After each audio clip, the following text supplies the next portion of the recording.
pagi. Saat ini saya akan membawakan sedikit renungan dengan judul Setiap Saat Adalah Saat yang Baik. Ya, kita bisa baca di Mazmur 34 ayat 9. Kecaplah dan lihatlah betapa baiknya Tuhan itu. Berbahagialah orang yang berlindung padanya. Ya, kemarin, hari ini, bahkan esok adalah hari-hari yang baik. Amin.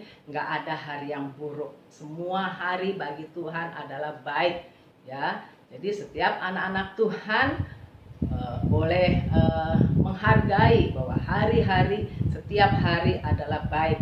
Buruk atau tidak keadaan yang kita rasakan, semuanya itu tergantung dan bagaimana kita ngeresponinnya. Bagaimana kita meresponinnya, baik atau buruk, itu dari diri kita sendiri. Padahal kalau hati kita ini selalu bersyukur, ya, dan menerima setiap segala keadaan, kita terima dengan ucapan syukur dan ikhlas, rela untuk jalanin, maka nggak akan pernah ada hari buruk untuk kita. Amin, ya. Sesungguhnya setiap saat adalah saat yang baik. Selalu ada kesempatan, ya, kesempatan yang indah yang Tuhan akan kerjakan untuk kita. Bahkan Tuhan sudah sediakan untuk kita, anak-anaknya. Hanya aja kesempatan itu seringkali nggak kita pergunakan dengan baik, ya. Kita lebih memilih untuk menunda. Kita tunda dulu, padahal kita bisa mengerjakan sekarang, saat ini juga, ya. Akhir yang baik pasti diawali dengan niat yang baik, dikerjakan dengan baik, ya. Saat hati kita baik, nyaman, aman, ya, ada damai sejahtera, tentunya yang datang kepada kita juga hal-hal yang baik, sekalipun itu mungkin buruk, tetapi karena hati kita, maka kita terima segala sesuatunya baik. Begitu juga ketika kita baik kepada semua orang, ya, maka Tuhan juga akan kirim orang-orang yang baik dalam kehidupan kita untuk berbuat baik kepada kita, ya. Ini ada kesaksian nih, ya, namanya Jason. Dia yang menciptakan lagu itu, lagu Bapak Sentuh Hatiku. Dia punya saudara 4, ya. Dia bersaudara 4, hidup dalam kemiskinan. Mamahnya itu kalau beli ayam goreng nih, ya, untuk mereka berempat itu cuma 1. Karena memang cuma hidupnya cukup beli 1 itu, maka akan disuir-suir untuk bagi anak-anaknya yang berempat ini, ya. Tetapi setelah Jason ini besar, dia menolong banyak orang, melayani dengan kasih. Bahkan temannya, salah satu temannya yang gila karena diperkosa oleh bapaknya, ya, dia layani dengan kasih. Hingga kebencian, ya, dari temannya yang benci dengan bapaknya ini yang membuat dia stres, membuat dia gila ini, ya, karena kehadirannya Jason itu yang tadinya niat untuk membunuh bapaknya, ya, selalu bergemuruh dalam hati untuk bunuh bapaknya, ya. Tetapi Jason ini melayani dengan kasih, doakan, bahkan setiap hari dia datang untuk menghibur dia, hingga akhirnya temannya ini bisa mengampuni, bahkan juga mengasihi bapaknya, ya.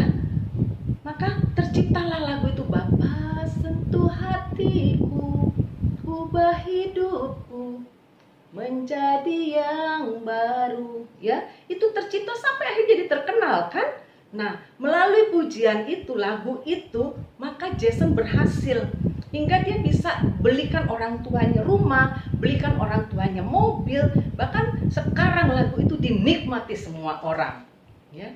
Jadi saudara-saudaraku, kalau kita tahu bagaimana hari esok, itu nggak bingung. Tetapi karena kita nggak tahu bagaimana hidup kita hari esok, bagaimana hari-hari yang kedatang, ya, dan tapi kita tetap terus percaya kepada Tuhan. Lakukan terus kebaikan dengan segala kemurahan, dengan segala kerendahan hati. Maka lihat, mujizat Tuhan juga pasti terjadi dalam kehidupan kita, ya. Kuasa Tuhan akan dinyatakan dalam kehidupan kita. Pasti. Kenapa? Karena iman itu adalah kunci keajaibanmu, ya. Perubahanmu itulah kunci kemenanganmu, ya. Kemuliaan Tuhan, imanmu, kunci kesembuhanmu, ya. Semua terjadi dengan iman. Percaya aja. Jangan ragu akan janji Tuhan, akan kuasa Tuhan. Ya, percaya aja, tiba-tiba nanti pasti akan berubah. Tiba-tiba apa yang sedang kita gumulkan akan mendapatkan jalan keluarnya.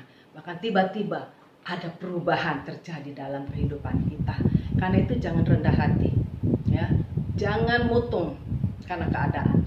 Jangan kecewa atau tinggalin Tuhan, tapi tetap terus maju di dalam Tuhan. Tetap terus lakukan, layani Tuhan dengan tulus, layani Tuhan dengan benar. Maka lihat ya, Tuhan akan mengubah seluruh kehidupanmu, keluargamu, rumah tanggamu, bahkan ekonomimu, bahkan menyembuhkan. Kalau kau sakit, disembuhkan. Kenapa? Karena ada kasih Kristus yang terus mengalir di dalam kehidupan kita, yang akan terus memimpin hidup kita kepada kebenaran untuk kemuliaan bagi namanya.